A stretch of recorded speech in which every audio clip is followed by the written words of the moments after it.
Welcome to the Deep Dive. Today we're diving into something, well, really interesting and increasingly talked about for women navigating menopause. We're looking at sound therapy as a way to find some relief. Yeah, it's definitely gaining traction. We know menopause brings, a whole host of changes. Absolutely. Yeah, And many people are searching for gentler ways, more natural approaches maybe, to feel better. that's right. And for this deep dive, we've pulled together some, frankly, fascinating research. We're particularly looking at work from places like Vibe AI Restorative Audio. Exactly. So for everyone listening, our aim today is to really get a handle on how these tailored audio interventions might offer real relief from those common challenges of menopause. Yeah. Think of this as like your shortcut to understanding this emerging field. Hmm. Because at its core, it's about seeing that structured sound-specific music. Yeah. It's more than just pleasant background noise, right? Way more. It can actually trigger measurable physiological changes, psychological ones too. Uh-huh. Things that directly address various menopause symptoms. Okay, so let's start unpacking that. Maybe begin with mood. And even feelings of depression, because we know that's a big one for many women. Yeah, definitely. And the research here, it looks quite promising, doesn't it? It really does. Clinical studies are showing that listening to music regularly, maybe 15 to 30 minutes a day for about 5 or 6 weeks, can lead to a significant drop in depression scores for menopausal women. Wow. That's not a huge time commitment for potentially quite a big emotional payoff. Exactly. And it's not just feeling better subjectively, Yeah. it's tied to actual brain chemistry. Right. Research shows measurable boosts in dopamine. Pleasure, motivation, Yep. And serotonin. the mood regulator. That's the one. And even oxytocin, the sort of bonding or connection hormone. Hmm? And importantly, at the same time, cortisol levels seem to go down. The stress hormone. So less stress, more of the good stuff. Pretty much. It's a really interesting neurochemical balancing act happening. That is fascinating. And it sounds like it's not just any music either. Yeah. I think I saw something about specific types being particularly effective. Turkish classical music. Yes. That's really intriguing finding.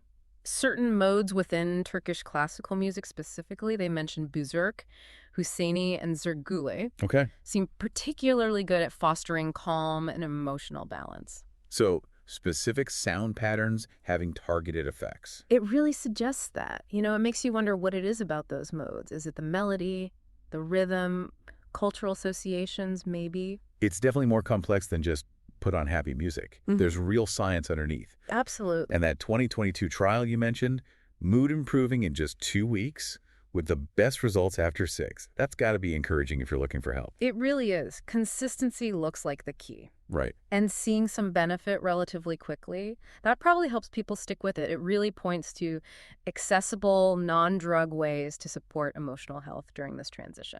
Okay, let's shift gears a bit. Another huge issue is sleep, or lack thereof. Oh, yes. Those disrupted nights are just debilitating for so many.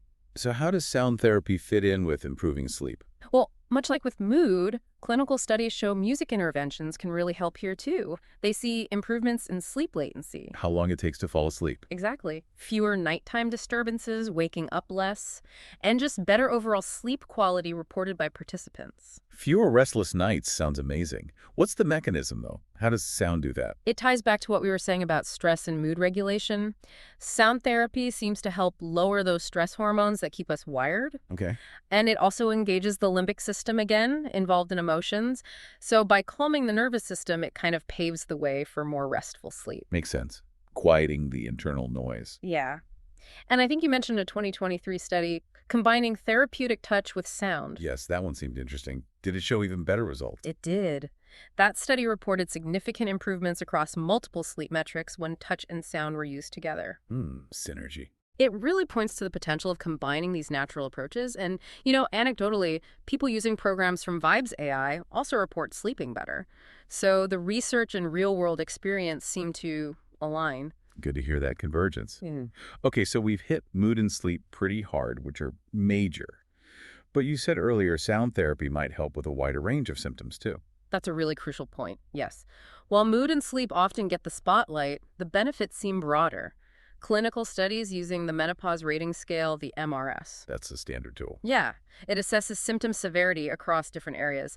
Those studies showed decreases in total symptom scores. Okay, so overall relief.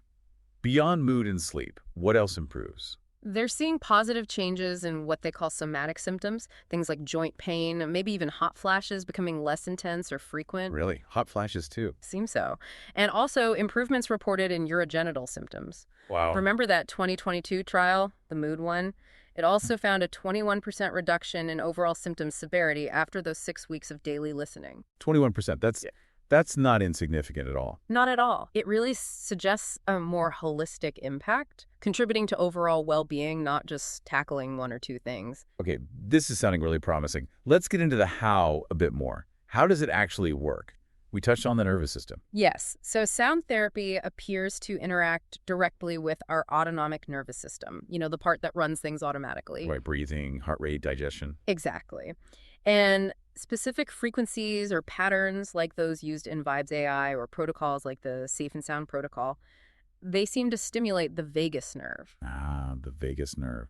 It comes up so often in wellness discussions. Why is it so important here? Well, think of it like a major information highway connecting the brain to lots of vital organs. Okay. Stimulating it helps shift the body away from that fight or flight state, the sympathetic nervous system dominance, which can be really ramped up during stress or hormonal shifts. Which menopause definitely involves. Absolutely. It helps shift towards the rest and digest state, the parasympathetic side. Calming things down. Precisely. And that shift can lead to a whole cascade of good things. Lower anxiety, maybe lower blood pressure, better digestion, just that overall sense of calm, which is obviously helpful for managing menopause symptoms. Basically, it's helping the body regulate itself better, find more balance. That's a great way to put it. And that calming effect ripples out. It really makes you appreciate how something like sound can have such deep physiological effects, right? The ear-brain-body connection is powerful. It really is. Okay. Okay, and what about the hormonal balancing aspect you mentioned? Well, menopause is fundamentally a hormonal transition. Sound therapy isn't like replacing hormones. Of course not. But the research suggests it can offer natural support to the endocrine system. We already talked about how it boosts those feel-good brain chemicals like endorphins and serotonin. Right, the mood link. Yeah. And it seems that auditory input can influence those pathways. So it encourages the body's own production of these chemicals. It seems to nudge it in that direction. And at the same time, remember how it lowers cortisol? The stress hormone, yeah. High cortisol can actually make things like hot flashes and mood swings worse. So by helping to suppress that cortisol response, sound therapy might contribute to a more stable, balanced internal environment during this time. It's like giving the body a gentle tool to help it find its equilibrium again. Exactly.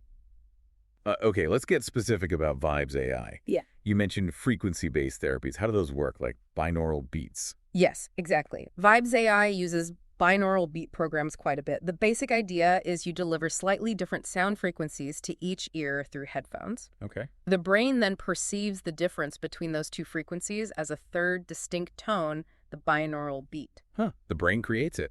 Right. And the fascinating part is that this perceived beat can influence your brainwave activity. It's called entrainment. It can gently guide your brain towards certain states. Like what? Well, for instance, they use 40 hertz frequencies. Research links that frequency to better focus and cognitive clarity. Tackling the brain fog. That's the hope, yeah. A lot of women mention brain fog during menopause, so that could be really helpful. Definitely. What other frequencies? Then you have alpha waves around 8 to 12 hertz. Those are associated with that state of being relaxed but still alert. Calm focus, maybe. Okay. And delta frequencies, which are much slower, like 1 to 4 hertz, those are linked to deep restorative sleep. So you can target different needs with different frequencies. That's the principle. Tailoring the sound to the desired outcome, whether it's focus, relaxation, or sleep. Very cool. And you also said Vibes AI uses principles from established methods, like the BAST method. Yes, the British Academy of Sound Therapy. They integrate principles from established frameworks like BAST. Why is that important? Well, it means their approaches aren't just plucked out of thin air. They're building on existing therapeutic knowledge, adapting evidence-based techniques specifically for menopause. It adds a layer of credibility and scientific grounding. That's good to know. It's not just guesswork. And for listeners who are curious to try, you mentioned the Vibe Drop Menopause Sanctuary. What is that? It's essentially their platform, a collection of these specialized audio sessions designed for various menopause symptoms. You can subscribe to get access to Longer, more immersive, restorative audio tracks. It's a way to engage with this consistently. Like a dedicated library of sound tools for menopause. Pretty much. And I think it's great they're also actively doing research. They encourage users to fill out surveys before and after listening. Oh, contributing to the science. Yeah. That data is so valuable for understanding more and refining the therapies. Listeners become part of the research process. That's fantastic. Okay, so for someone listening now thinking, this sounds interesting, maybe I'll try it. What's some practical advice to get started? I'd say start small.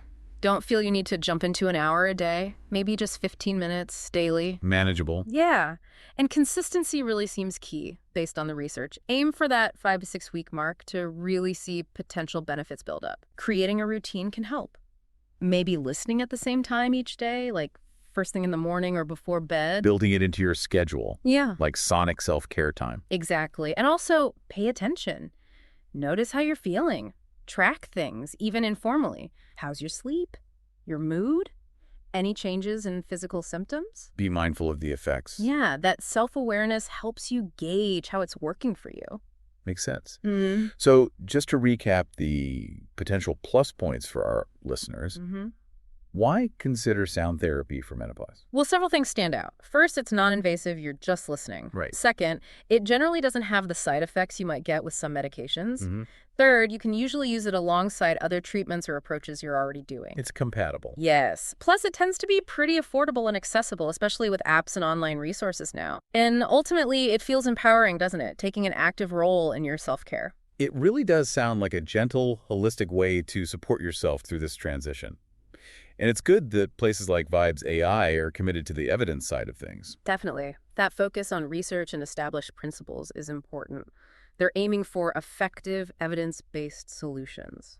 So the main takeaway for listeners might be, it's worth exploring these specialized programs, perhaps seeing for yourself what sound therapy can do. I think so. But of course, we always add the important caveat.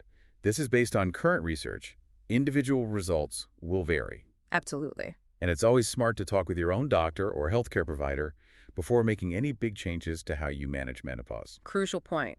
This can be a great complementary tool, but keep your healthcare team in the loop. Okay, so wrapping up our deep dive today, sound therapy using specific sounds, frequencies, music. It shows real promise for naturally managing a whole range of menopause symptoms. Seems to work by helping regulate the nervous system, supporting a calmer state, and maybe gently influencing hormonal balance through neurochemicals. Promoting relaxation, influencing those brain chemicals, offering a gentle but potentially powerful path through the transition. Well said. And with that, maybe a final thought for everyone listening. Given this deep link we've talked about between sound and our own physiology, what other subtle, maybe overlooked influences might be impacting our well-being, especially during big life changes like menopause? Something to think about. Thank you for joining us for this deep dive.